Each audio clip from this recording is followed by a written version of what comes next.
Yang saya hormati Bapak dan Ibu Guru SMP Negeri 12 Sinjai. Yang saya hormati Ibu Lasmiani SPD, calon guru penggerak angkatan 10. Terima kasih Bapak Ibu atas waktunya untuk berkumpul di ruang atau di aula pertemuan kita ini untuk mendengarkan penjabaran pemahaman budaya positif untuk CDP modul 1 aksi nyata, modul 1 aksi nyata untuk CDP yang angkatan 10. Jadi dimohon kepada Bapak dan Ibu hadirin sekalian supaya mengikuti dengan baik penjabaran dari Ibu Lasmiani SPD tentang berbagi pemahaman budaya positif pendidikan guru penggerak angkatan 10 Kabupaten Sinjai Provinsi Sulawesi Selatan. Untuk selanjutnya silakan dengan hormat. Assalamualaikum warahmatullahi wabarakatuh. Terima kasih atas kesempatan yang diberikan kepada saya.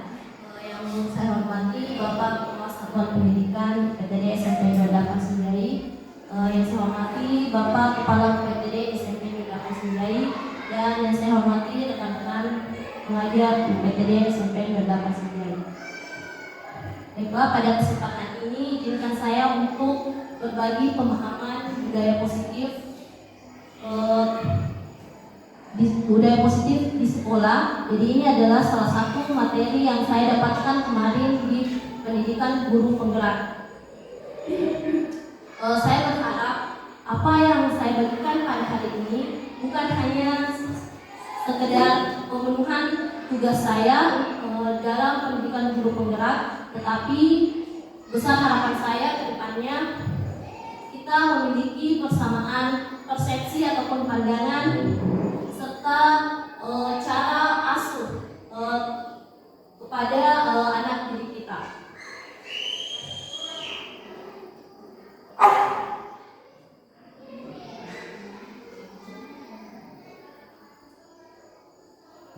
Baiklah Bapak Ibu sekalian, jadi dalam materi budaya positif yang merupakan bagian dari modul 1 atau modul 1.4 terdapat 6 topik yang dibahas.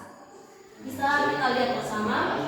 Yang pertama ada disiplin positif dan nilai-nilai kebajikan universal.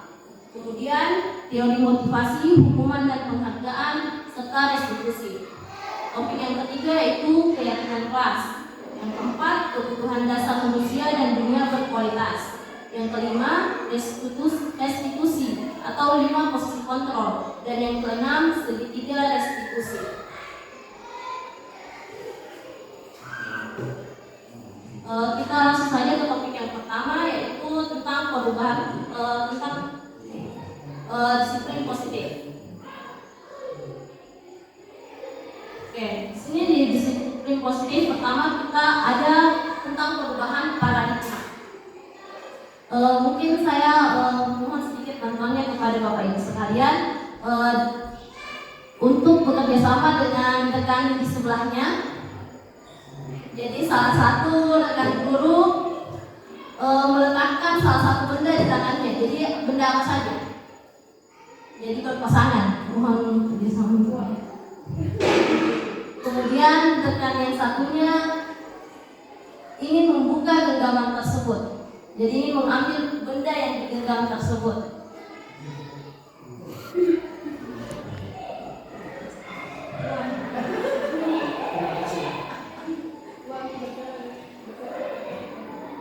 Oke, susah.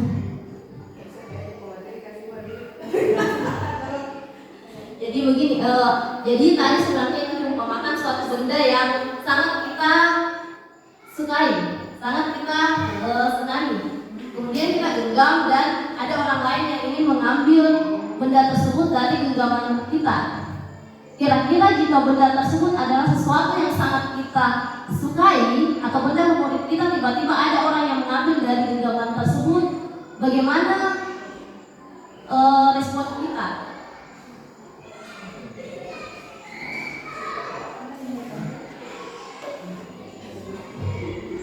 Oke, baiklah, jadi kita ibaratkan ada benda yang kita genggam, tentu saja kita akan berusaha untuk mempertahankan, dan orang yang ingin mengambilnya pasti juga berusaha untuk merebut benda tersebut. Jadi dia akan berusaha untuk mengambil benda tersebut bagaimanapun caranya. Kemudian itu tadi perumpamaan untuk masuk dalam materi teori kontrol. Dalam teori kontrol ada beberapa miskonsepsi yang terjadi. Yang pertama, ada ilusi guru mengontrol murid. Jadi di sini pada ilusi guru mengontrol murid, pada dasarnya kita tidak dapat memaksa murid untuk berbuat sesuatu jika murid tersebut memilih untuk tidak melakukannya. Jadi sama tadi, ketika teman ingin merebut apa yang kita genggam, tetapi jika kita tidak mau melepaskannya, itu tidak bisa. Sama dengan ketika kita mengontrol murid, kita tidak boleh memaksakan apa kehendak kita kepada murid. Kemudian yang kedua, ilusi bahwa semua penguatan positif efektif dan bermanfaat. Jadi segala usaha untuk mempengaruhi murid agar mengulangi suatu perilaku tertentu adalah suatu usaha untuk mengontrol murid tersebut. Dalam jangka waktu tertentu, kemungkinan murid tersebut akan menyadarinya dan mencoba untuk menolak rujukan kita, atau bisa jadi murid tersebut menjadi tergantung pada pendapat sang guru untuk berusaha. Jadi tidak selamanya penguatan positif, efektif dan bermanfaat. Kita akan bahas di slide selanjutnya. Kemudian ilusi bahwa kritik dan membuat orang merasa bersalah dapat menguatkan karakter. Jadi terkadang ketika kita dalam membimbing murid, kita membuatnya merasa bersalah sehingga dia mengikuti apa yang kita inginkan. Tetapi sebenarnya itu adalah miskonsepsi, itu tidak akan bertahan lama. Kemudian ilusi bahwa orang dewasa memiliki hak untuk memaksa. Jadi guru diibaratkan sebagai orang dewasa. Kita memiliki tanggung jawab untuk membuat murid-murid berbuat hal-hal tertentu. Tetapi pada dasarnya orang dewasa atau guru itu tidak berhak untuk memaksa murid untuk melakukan hal-hal tersebut, walaupun kita mengarahkannya ke hal positif. Stimulus respon dan teori kontrol. Jadi perbedaan stimulus respon dan teori kontrol misalnya seperti kita mencoba mengubah orang agar berpandangan sama dengan kita. Di teori kontrol, kita berusaha memahami pandangan orang lain tentang dunia. Perilaku buruk dilihat sebagai suatu kesalahan. Sementara di teori kontrol, semua perilaku memiliki tujuan. Orang lain bisa mengontrol saya. Pada teori kontrol, hanya Anda yang bisa mengontrol diri Anda. Saya bisa mengontrol orang lain. Hanya Anda yang bisa mengontrol diri Anda. Pemaksaan ada pada saat bukan gagal. Jadi di sini lebih ke kolaborasi dan konsensus menciptakan pilihan-pilihan baru. Model berpikir menang atau kalah atau win-win solution. Jadi bukan menang orang yang satunya menang dan satunya kalah, tapi kita memikirkan bagaimana keduanya menang.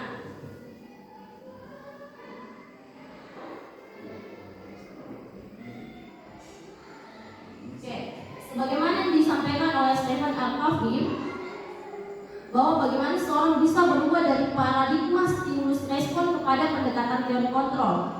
Bila kita ingin membuat kemajuan perlahan, sedikit-sedikit ubahlah sikap atau perilaku Anda. Namun bila kita ingin memperbaiki cara-cara utama kita, maka kita perlu mengubah kerangka acuan kita. Ubahlah bagaimana Anda melihat dunia, bagaimana Anda berpikir tentang manusia. Ubahlah paradigma Anda, skema pemahaman dan penjelasan aspek-aspek tertentu tentang realitas. Jadi intinya tentang mengubah paradigma kita menjadi ke pendekatan teori kontrol, yaitu dimulai dari diri sendiri.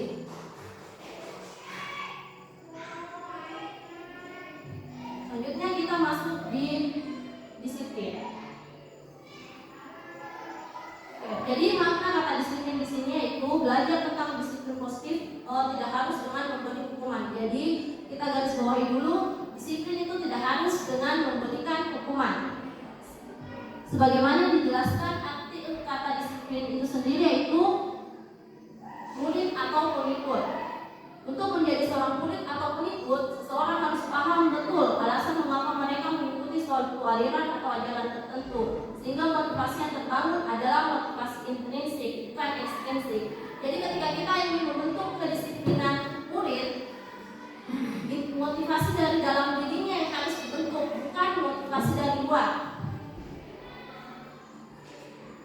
Dengan adanya disiplin tersebut akan membuat seseorang menggali potensinya menuju sebuah tujuan, sesuatu yang dihargai dan bermakna. Namun yang masih sering terjadi dalam lingkungan kita atau dalam budaya kita, makna kata disiplin dimaknai menjadi sesuatu yang dilakukan seseorang pada orang lain untuk mendapatkan kepatuhan. Kita cenderung menghubungkan kata disiplin dengan ketidaknyamanan, bukan tentang apa yang kita hargai ataupun pencapaian suatu tujuan mulia. Jadi ini memang pada praktiknya masih sering kita upaya untuk membuat orang disiplin, kita harus membuatnya patuh dulu.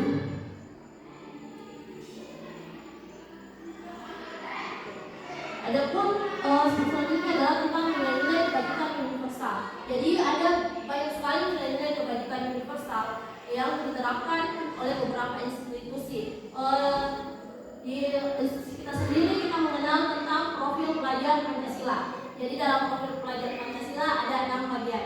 Mungkin kalau bagian ini saya kira Bapak dan Ibu sudah memahaminya. Jadi kita lanjut saja.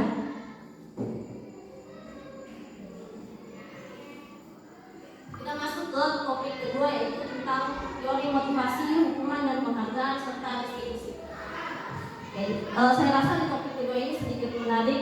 Kemarin ketika dalam pendidikan guru penggerak pertama kali saya mendapatkan materi ini, ada beberapa hal yang membuat saya kaget sendiri. Ternyata selama ini apa yang saya lakukan masih kurang tepat, masih dianggap kurang tepat.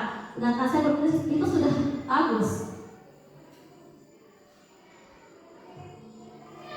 Kita masuk di teori motivasi perilaku manusia. Jadi teori motivasi itu sebenarnya ada dua, motivasi eksternal dan internal. Kemudian dari motivasi eksternal internal ini terbagi menjadi 3. Motivasi eksternal ada 2. Yang pertama untuk menghindari ketidaknyamanan atau hukuman.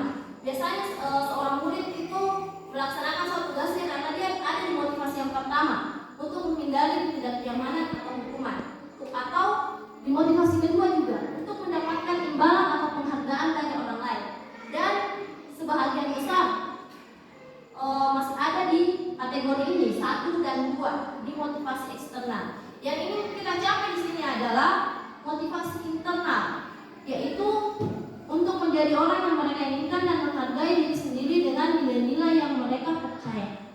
Jadi ketika mereka misalnya diberikan tugas, mereka tidak bertanya lagi, oh kalau saya kerja tugas ini kira-kira nanti saya ulangan saya dapat 100, kalau saya dapat tugas ini nanti saya diberikan nilai tinggi di rapor saya nanti. Tidak lagi bertanya seperti itu. Kalau saya kerja tugas ini apa yang akan saya dapatkan? Apa pengaruhnya dengan pelajaran saya berikutnya? Apa pengaruhnya dengan proses saya sehari-hari? Jadi dia sudah masuk dalam motivasi internal. Tujuan jadi yang mau dicapai dalam tujuan disiplin positif yaitu motivasi internal.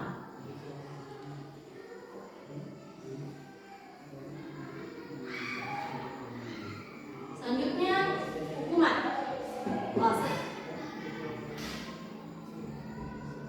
Dihukum oleh penghargaan. Mungkin selama ini kita berpikir memberikan reward kepada siswa itu baik untuk meningkatkan motivasi belajarnya. Tapi di sini ada juga sedikit miskonsepsi, ternyata penghargaan itu bisa disamakan dengan hukuman. Jadi kita menghukum siswa dengan memberikan penghargaan. Sebagaimana disampaikan oleh Ipon bahwa penghargaan berlaku sama dengan hukuman dalam artian bahwa meminta atau membujuk seseorang melakukan sesuatu memenuhi suatu tujuan tertentu dari orang yang meminta atau membujuk. Dorongannya eksternal dan akan ada faktor ketergantungan. Jadi kita bayangkan selama ini kita suka sekali memberikan reward misalnya ke penghargaan, suka memuji anak-anak kita. Itu sebenarnya masih motivasi eksternal. Jadi motivasi anak-anak itu tidak akan bertahan lama. Kemudian bisa saja ada faktor-faktor dampak negatif ketika misalnya kita sering sekali memuji anak siswa di depan siswa lainnya. Misalnya mereka akan terjadi akan berbuka di antara mereka, atau misalnya siswa lain yang tidak pernah mendapatkan pujian itu merasa minder. Jadi oleh sebab itulah mengapa dihukum sama dihukum oleh penghargaan atau memberikan penghargaan sama dengan hukuman.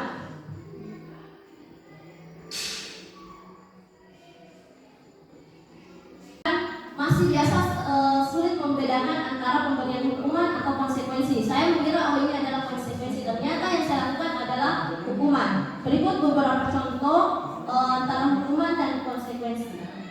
Mencatat 100 kali dalam buku kalimat, dalam buku dengan kalimat saya tidak akan terlambat lagi karena terlambat ke sekolah. Ini adalah sebuah hukuman. Kemudian lari mengelilingi lapangan basket 2 kali karena terlambat hadir di sekolah. Ini adalah sebuah hukuman. Kenapa hukuman? Ini tidak ada kaitannya dengan apa yang dilakukan siswa, dan dia langsung kita memberikan hukuman itu dengan spontan. Kemudian murid diminta untuk push up 15 kali karena tidak menggunakan masker ke sekolah. Ini adalah salah satu bentuk hukuman. Kemudian menggantikan kertas tugas teman yang telah dicoret-coret. Ini adalah konsekuensi dari perbuatannya. Membersihkan tumpahan air di meja tulis karena tersenggol pada saat belajar. Ini adalah juga merupakan konsekuensi. Murid disuruh untuk tidak menggunakan sepatu seharian di sekolah karena tidak menggunakan sepatu hitam. Ini juga merupakan hukuman. Ini akan memberikan rasa malu kepada siswa. Jadi itu termasuk dalam hukuman. Lari mengelilingi lapangan basket 2 kali karena terlambat 10 menit untuk pelajaran PJOK. Ini adalah sebuah konsekuensi.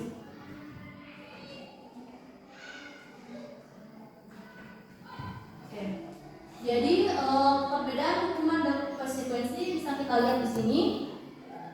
Kalau hukuman adalah sesuatu yang menyakitkan dan harus terjadi, sementara konsekuensi sesuatu yang harus terjadi. Hukuman membuat anak sakit, fisik maupun hati untuk jangka waktu yang lama, sementara konsekuensi membuat anak merasa tidak nyaman dalam jangka waktu pendek. Anak membenci kedisiplinan, konsekuensi anak menghargai disiplin. Hukuman itu bersifat paksaan, sementara konsekuensi bersifat stimulus dan tanggapan. Hukuman mendorong anak menyakiti diri sendiri, sementara konsekuensi mendorong anak agar mudah menyesuaikan diri. Hukuman membentuk konsep diri yang buruk, sementara konsekuensi membentuk konsep diri yang baik. Pada hukuman, anak belajar untuk menyembunyikan kesalahan, sementara konsekuensi anak belajar untuk mematuhi peraturan. Kenapa di sini dikatakan anak belajar untuk menyembunyikan kesalahan?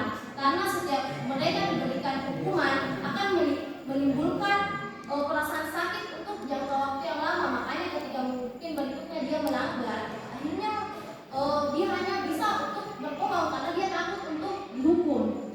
Sementara konsekuensi dia belajar untuk mematuhi peraturan, karena misalnya apa yang diberikan itu memang sesuai dengan apa yang telah dia lakukan.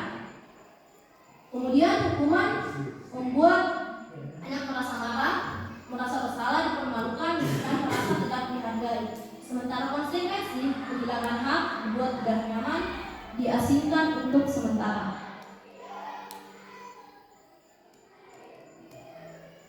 Selanjutnya restitusi.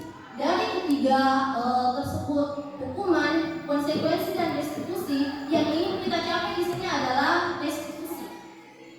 Jadi restitusi adalah proses menciptakan kondisi bagi murid untuk memperbaiki kesalahan mereka, sehingga mereka bisa kembali pada kelompok mereka dengan karakter yang lebih kuat. Jadi pada restitusi, jadi ketika siswa atau murid misalnya melanggar peraturan, kita harus dan kemudian kita melakukan restitusi. Di sini kita melakukan refleksi, mengajak murid untuk merefleksikan dirinya atau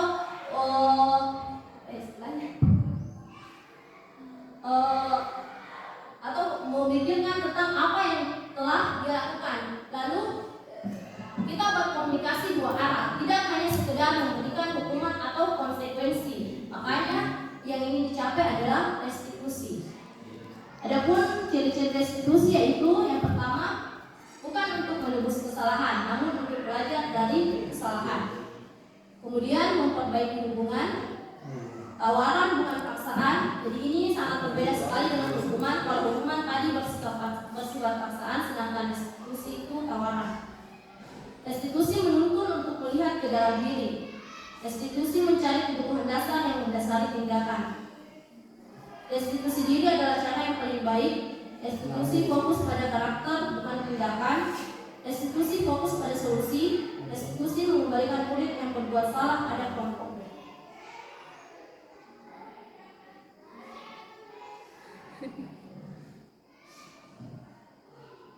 Salah satu cara untuk mendapatkan budaya positif di sekolah yaitu dengan adanya keyakinan kelas.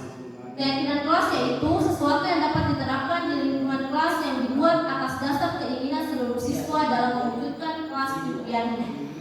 Jadi keyakinan kelas bukan peraturan yang diciptakan oleh guru, tetapi kesepakatan bersama antara murid dan guru.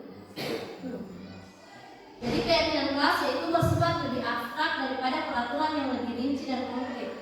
Keyakinan kelas berupa pernyataan-pernyataan universal yang dibuat dalam bentuk kalimat positif. Keyakinan kelas tidak dibuat dalam jumlah banyak sehingga mudah diingat dan dipahami oleh semua warga kelas. Keyakinan kelas merupakan sesuatu yang dapat diterapkan di lingkungan kelas tersebut. Pembuatan keyakinan melibatkan semua warga kelas melalui kegiatan surah pendapat. Keyakinan kelas ditinjau kembali dari waktu ke waktu. Jadi ketika kita membuat keyakinan kelas, kita bersama-sama dengan murid merumuskan. Jadi yang pertama itu murid diberikan kesempatan untuk menuliskan apa saja yang ingin dia buat dalam keyakinan kelasnya. Kemudian ketika murid telah merumuskannya, kita bersama-sama lagi melihat yang mana keyakinan kelas yang kira-kira yang cocok untuk diterapkan di dalam kelas. Jadi kita memilih kembali keyakinan kelas yang mana. Kemudian ketika telah ada kesepakatan antara murid dan guru, terbentuklah keyakinan kelas. Keyakinan kelas perlu ditinjau kembali. Jadi dalam setiap pertemuan dengan murid kita menanyakan kembali tentang keyakinan kelas tersebut. Apakah misalnya ada yang memperbaiki atau misalnya atau hanya sekedar mengingatkan kepada murid. Jadi setiap pertemuan itu kita perlu untuk mengingatkan kembali murid tentang keyakinan kelas. Bukan misalnya kita membuat keyakinan kelas di awal semester, hanya di hari itu saja kita membahas keyakinan kelas. Tidak, tapi sepanjang pembelajaran kita. Jadi setiap pertemuan itu kita bahas kembali, kita mengingatkan. Anggaplah di awal pembelajaran, di awal proses pembelajaran kita mengingatkan kembali murid tentang keyakinan kelas.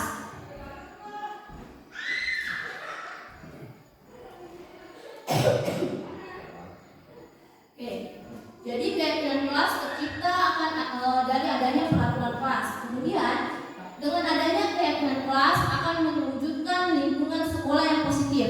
Dengan adanya lingkungan sekolah yang positif akan menciptakan budaya positif di sekolah.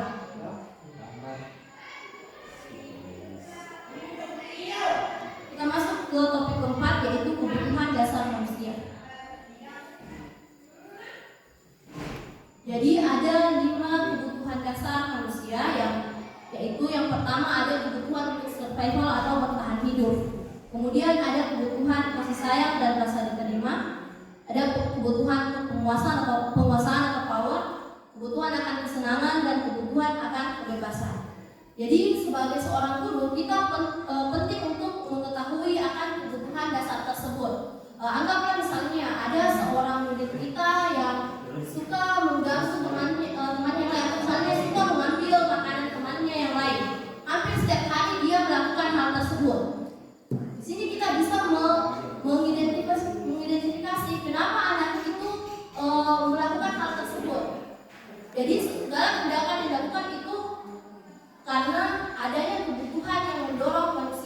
Jadi bisa saja anak tersebut melakukan hal itu selalu mengambil makanan temannya karena mungkin dia ada kebutuhannya untuk bertahan hidup. Misalnya di rumah dia tidak pernah sarapan, kemudian ke sekolah dia tidak diberikan uang, sehingga dia ketika di sekolah merebut makanan temannya. Dia kan berarti dia di sini ingin bertahan hidup. Atau bisa jadi karena dia butuh kebutuhan akan kasih sayang. Dia ingin merasa diperhatikan oleh temannya.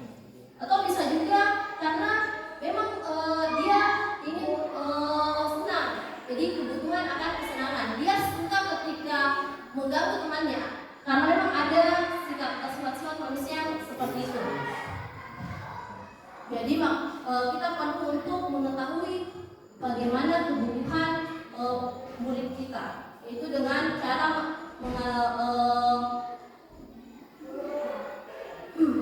tentang 5 kebutuhan dasar manusia.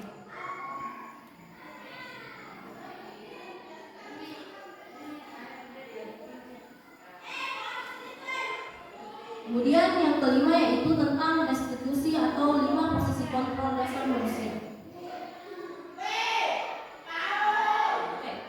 Ada 5 posisi kontrol kita di sini sebagai seorang guru. Ada yaitu yang pertama sebagai penghukum.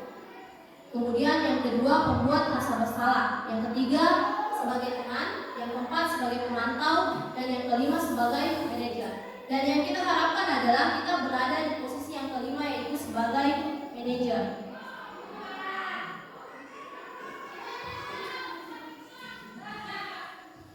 Yang pertama sebagai penghukum. Ketika kita berada di posisi sebagai penghukum, kemungkinan murid akan merasa dendam atau murid akan merasa malu ataupun murid merasa marah ataupun agresif. Ketika kita berada di posisi membuat merasa bersalah, murid akan merasa tertekan. Seperti inilah yang tiba-tiba bisa meletus amarahnya. Jadi dia pendam dan bisa menyakiti diri sendiri atau orang lain. Misalnya ketika ada sesuatu yang tidak sesuai dengan yang diinginkan guru, terus guru itu mengatakan, kan aku bilang memang jangan begini. Itu sebenarnya kita berada dalam posisi membuat rasa bersalah. Kemudian posisi sebagai teman. Ketika di posisi sebagai teman, murid akan merasa senang dan akrab sebagai dampak yang positif. Hanya saja di sisi negatif, murid menjadi tergantung pada guru tersebut. Bila ada masalah, dia merasa bisa mengandalkan guru tersebut untuk membantunya. Jadi sebagai teman itu memang ada dampak positifnya, tetapi kita juga tidak bisa memilih kalau juga mengakibatkan dampak negatif seperti yang tadi disampaikan. Bahkan ketika kita memposisikan sebagai seorang teman, kadang batas antara guru dan murid itu, batas hubungan antara murid dan guru itu bisa over atau terlewati. Makanya kita berusaha untuk tidak berada di posisi tersebut. Selanjutnya, posisi guru sebagai pemantau. Murid memahami konsekuensi yang harus dijalankan karena telah melanggar salah satu peraturan sekolah. Nah, di sini kita sebagai pemantau kita memberikan solusi kan. Misalnya ketika mereka ada permasalahannya, kita memberitahukan, oh ini masalahnya begini, ini solusinya seperti ini. Tetapi kita tidak melakukan refleksi kepada anak tersebut. Kita tidak menggali lebih dalam tentang apa yang terjadi. Sementara di posisi sebagai manajer, posisi ini di mana guru berbuat sesuatu bersama dengan murid, mempersilahkan murid mempertanggungjawabkan perilakunya, mendukung murid agar dapat menemukan solusi atas permasalahannya sendiri, serta mendorong murid untuk menjadi manajer bagi dirinya sendiri. Jadi inilah posisi yang paling ideal yang dimiliki oleh seorang guru, yaitu berada di posisi sebagai seorang manajer.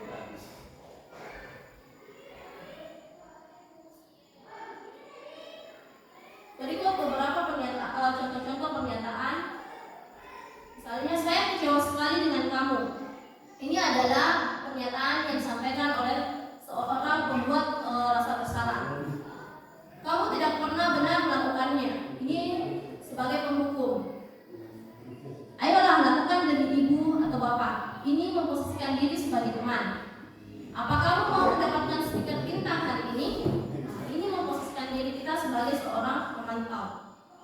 Bagaimana kamu bisa menyelesaikan masalah ini? Ini memposisikan diri kita sebagai seorang manajer. Kamu selalu yang paling terakhir. Ini memposisikan diri kita sebagai seorang penghukum.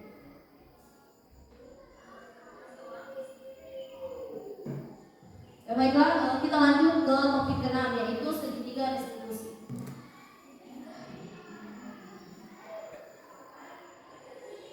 Jadi sebagaimana yang Bapak Ibu bisa lihat di atas, jadi segitiga restitusi adalah suatu proses dialog yang dijalankan oleh guru atau orang tua agar dapat menghasilkan murid yang mandiri dan bertanggung jawab. Kenapa dikatakan segitiga restitusi? Karena di sini ada 3 bagian. Jadi yang pertama yang akan kita lakukan yaitu menstabilkan identitas. Jadi kita perlu dahulu untuk menstabilkan identitas seorang anak. Jadi kita tidak boleh langsung menjudge-nya. Kemudian yang kedua, kita memvalidasi tindakan yang salah. Dan yang ketiga, menanyakan keyakinan. Nah, contoh kalimat dasar dalam mempraktekkan segitiga restitusi. Yang pertama, ketika menstabilkan identitas. Kita bisa mengatakan seperti, setiap orang pasti pernah melakukan kesalahan. Kamu bukan satu-satunya yang pernah melakukan itu. Kemudian ketika kita masuk di validasi tindakan yang salah, kamu tentu punya alasan mengapa melakukan itu. Adakah cara yang lebih efektif untuk mendapatkan apa yang kamu butuhkan? Dan yang terakhir, menanyakan keyakinan. Keyakinan kelas apa yang telah kita sepakati? Atau kamu ingin menjadi orang yang seperti apa? Selamat pagi, berjumpa lagi di channel YouTube saya. Untuk kesempatan kali ini, jadi saya rasa dalam mempraktekkan segitiga restitusi, kita sudah pernah mengalaminya dalam proses kita membimbing para murid kita. Mungkin saja kita tidak tahu istilahnya bahwa ini yang dikatakan segitiga restitusi.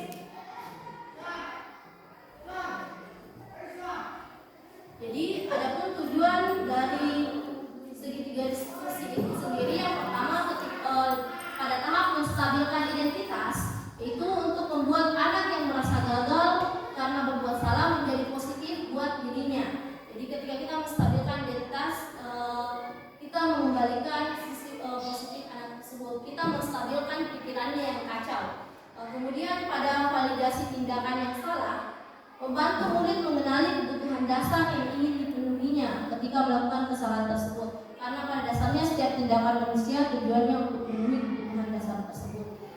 Jadi pada ketika kita melakukan validasi tindakan yang salah, kita menganalisis dia melakukan tindakan tersebut karena apa? Apa kebutuhannya dari 5 kebutuhan dasar yang tidak terpenuhi? Karena beda kebutuhan, beda solusi yang akan kita lakukan.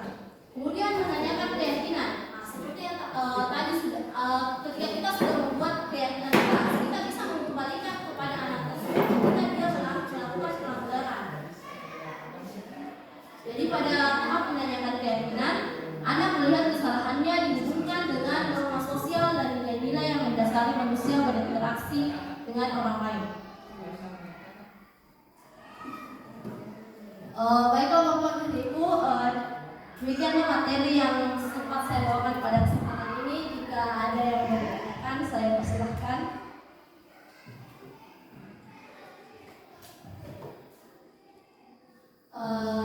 Kalau begitu kita melangkah pada tahap selanjutnya, yaitu tahapan refleksi. Yang telah saya sampaikan,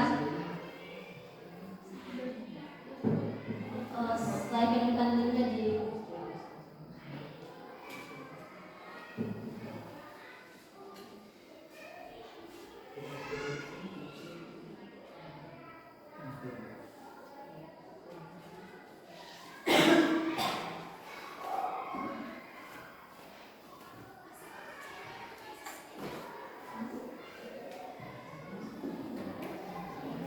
Jadi mohon kesediaan Bapak Ibu untuk mengisi refleksi tentang materi budaya positif.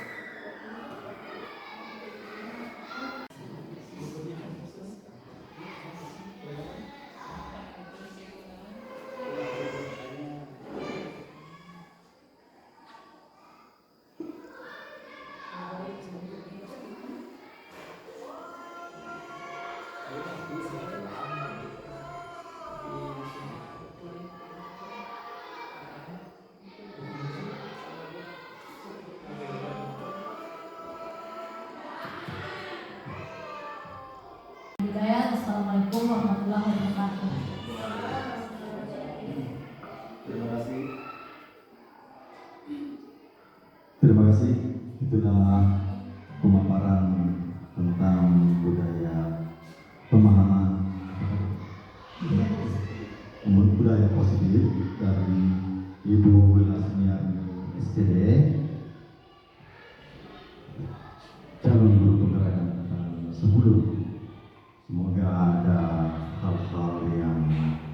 hal-hal positif yang bisa dimanfaatkan dalam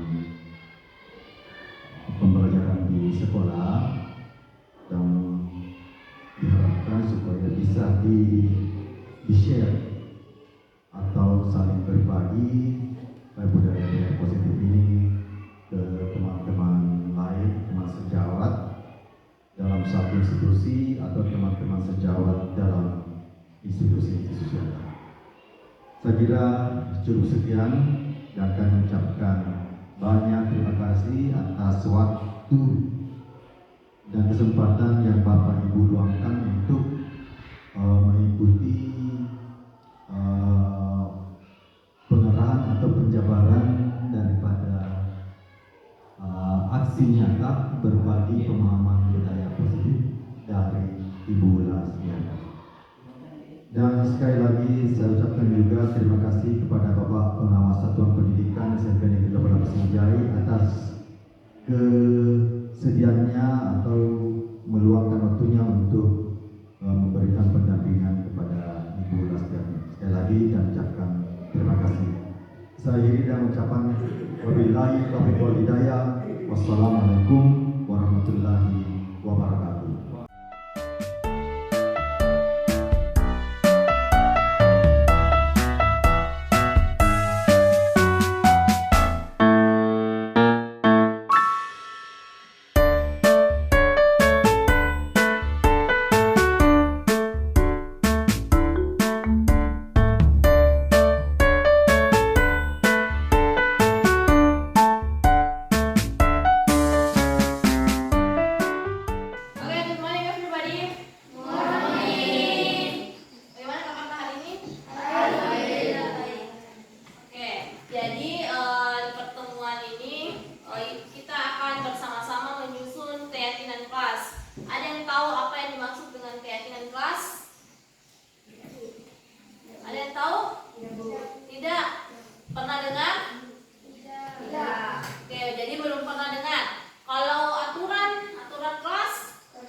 Jalan-jalan ketika pelajaran sedang berlangsung, itu aturan dari Bapak Ibu guru. Nah, sementara kalau keyakinan kelas, aturan juga, tapi sama-sama dibikin. Jadi apa mau tak nanti kita diskusikan.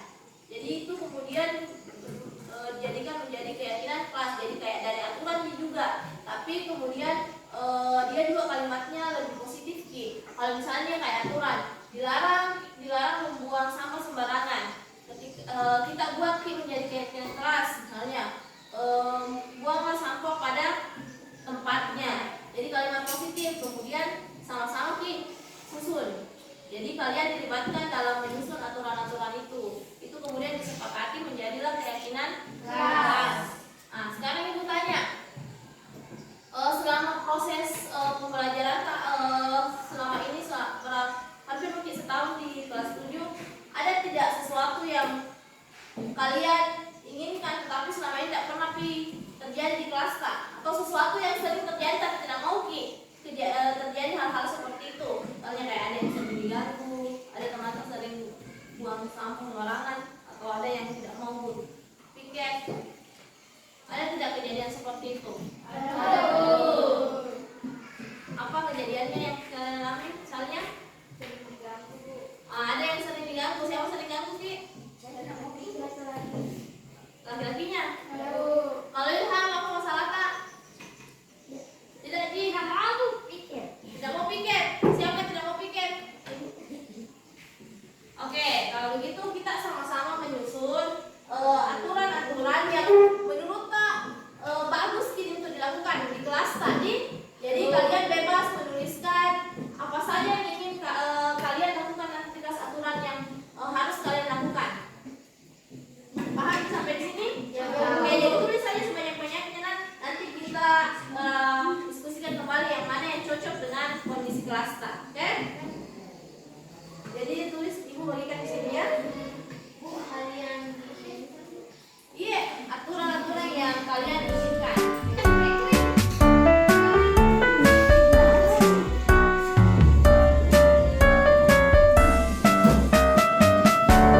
Nah, dari aturan ini kita akan kelompokkan lalu dijadikan menjadi keyakinan kelas.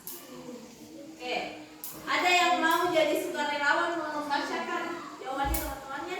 Oke, Ilham. Mari sini. Sip. Mulai dari yang pertama. Pas saya. Jangan terletak. Saya ingin kelas yang damai, tidak boleh membuli. Saya ingin tidak ada yang berperan. Mematuhi tata tertib di kelas dan menjaga lingkungan sekolah. Oke, kelas yang damai, tidak membuli, tidak ada yang berperan. Damai, tidak membuli, tidak ada yang berperan. Ini masuk berarti saling apa yang namanya? Saling apa? Menghargai. Jadi yang pertama kita harus saling menghargai. Saling menghargai. Terus yang kedua tadi kata temannya mematuhi tata tertib di kelas dan menjaga lingkungan sekolah. Mematuhi tata tertib berarti disiplin. Ya, disiplin. Mematuhi tata tertib berarti disiplin. Terus menjaga lingkungan sekolah. Tanggung jawab. Jadi tanggung jawab. Nah, ini ada 3 kategori yang dituliskan temannya di bagian yang pertama. Terus yang kedua silakan baca. Iya. Ada saja ada. Oke. Tidak boleh datang terlambat dan bolos. Tidak boleh datang terlambat atau bolos. Masuk di mana di sini? Disiplin. Oke, kita masukkan saja di sini disiplin. Yang berikutnya. Dilarang membuang sampah sembarangan. Dilarang membuang sampah sembarangan. Masuk di mana? Tanggung jawab.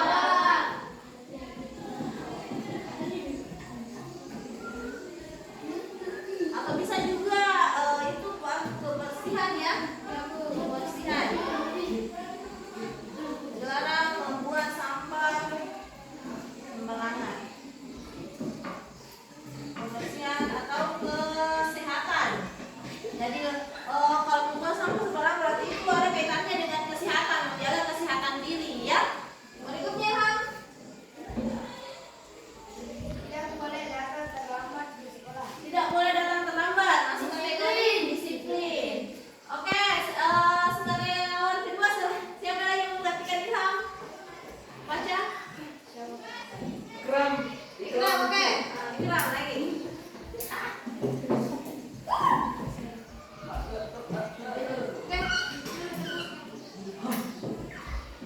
Harus saling menghargai. Harus saling menghargai di kategori yang pertama. Lanjut.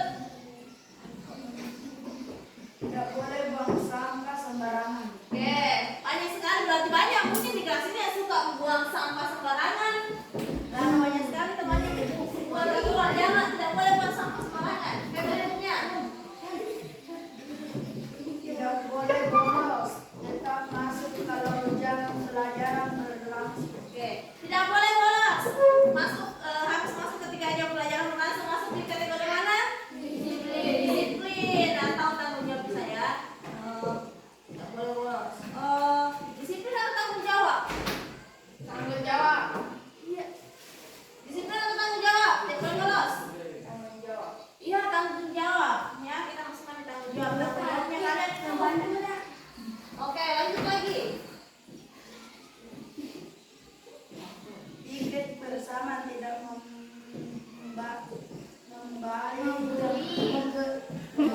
dengan kerjasama. Oke, ada kerjasama juga di sini. Dia sebutkan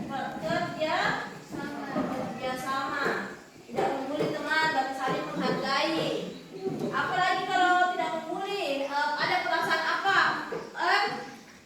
Empati. Jadi ada juga empati ya, tidak membuli. Berarti empati. Lanjut. Harus saling menghargai. Oke, harus saling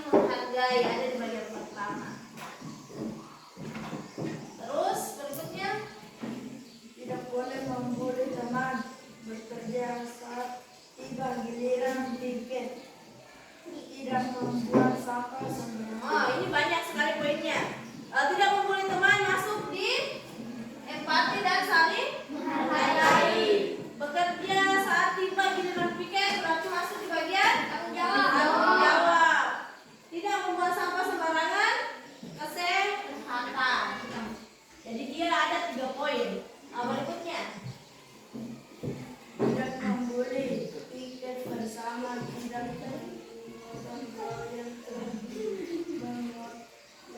Gimana? Mengotori, tidak mengotori kelas. buang sampah pada tempatnya. Tidak mengotori kelas, buang sampah pada tempatnya. Masuk bagiannya apa? Tanggung jawab dan kesehatan. Ya. Sukarelawan ketiga, terkait pemain. Oke. Aswar, oke Aswar. Aswar mana Aswar? Harus sini laki-lakinya. Oke, baca. Harus piket, tidak boleh membuli teman. Tidak boleh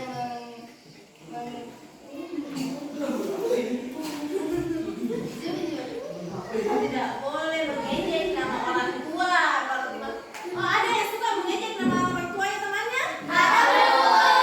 Nah, itu masuk kategori membuli itu. Tidak boleh membuli. Kita harus saling menghargai. Ada juga tidak boleh merokok. Berarti masuk kesehatan dia. Kesehatan tidak boleh merokok. Harus kita ya.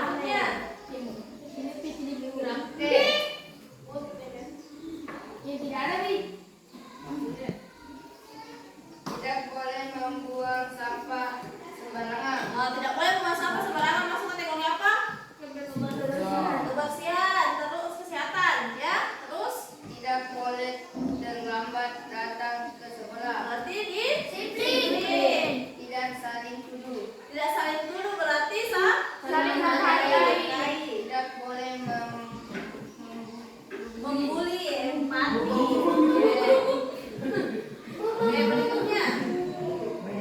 Oke, sekarang dibacakan. Tidak boleh mengejek teman. Saling menghargai. Lagi. Jangan ada yang terlambat datang ke sekolah. Berarti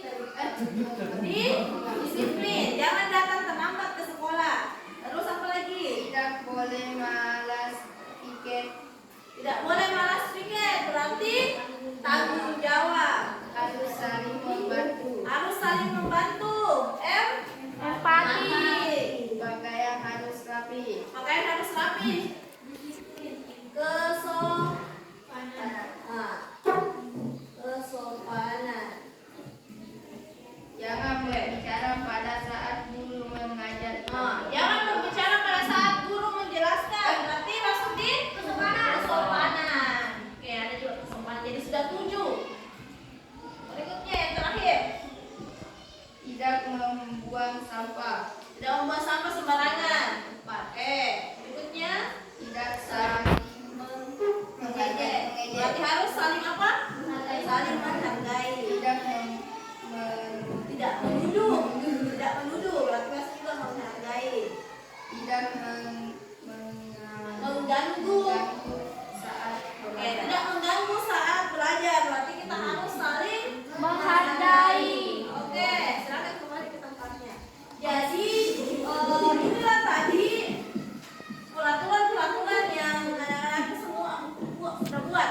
Dari peraturan-peraturan yang kalian buat, muncullah keyakinan kelas. Jadi keyakinan kelas itu nilai kebajikan yang muncul dari peraturan yang kita buat, yang ingin kita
bekerja sama bekerja bersama membersihkan kelas tadi.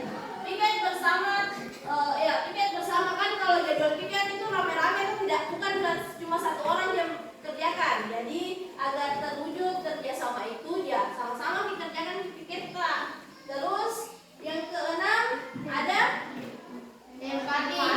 Apa yang tidak boleh dilakukan agar empati ini terwujud? Tidak saling tuduh, tidak saling bully. Jadi empati dengan saling menghargai ini mirip ya. Terus yang terakhir kesopanan. Jadi ketika guru sedang menjelaskan kita harus mendengarkan atau kita saling menggunakan tutur bahasa yang halus, kemudian menggunakan pakaian yang rapi, jadi agar nilai kesopanan ini dapat terwujud. Jadi kesimpulannya ada 7 kesepakatan kelas yang kita sepakati hari ini. Disepakati tidak? Ya. Oke. Jadi nanti ke-7 ini akan Ibu print outkan kemudian ditempel di kelas. Ada yang tidak sepakat dengan 7 kesepakatan kelas ini? Sepakat. Oke, sepakat semua ya? Ya. Oke, jadi anakku semuanya, jadi hari ini kita sudah bersama-sama menyusun kesepakatan kelas dan terciptalah berapa kesepakatan? 7. Yang pertama, saling menghargai. Yang kedua, disiplin. Yang ketiga, keempat, yang kelima, kerjasama. 6, empati. Kesopanan. Oke, jadi marilah kita bersama-sama bekerja sama, berkolaborasi agar kesepakatan kelas yang sudah kita sepakati bersama ini menjadi kebiasaan baik kita sehari-hari dan akhirnya menjadi budaya positif ya. Jadi ini harus kita lakukan setiap hari. Jangan pas dibuatnya saja kita besok-besok tidak. Jadi harus diingat betul-betul kalau ini yang sudah kita sepakati bersama. Jadi kita harus jalankan sesuai dengan kesepakatan yang telah kita buat. Ya, jadi ini tidak ada paksaan ketika membuatnya, kita bersama-sama membuatnya. Jadi kita bersama-sama melaksanakannya. Oke? Ya, Bu.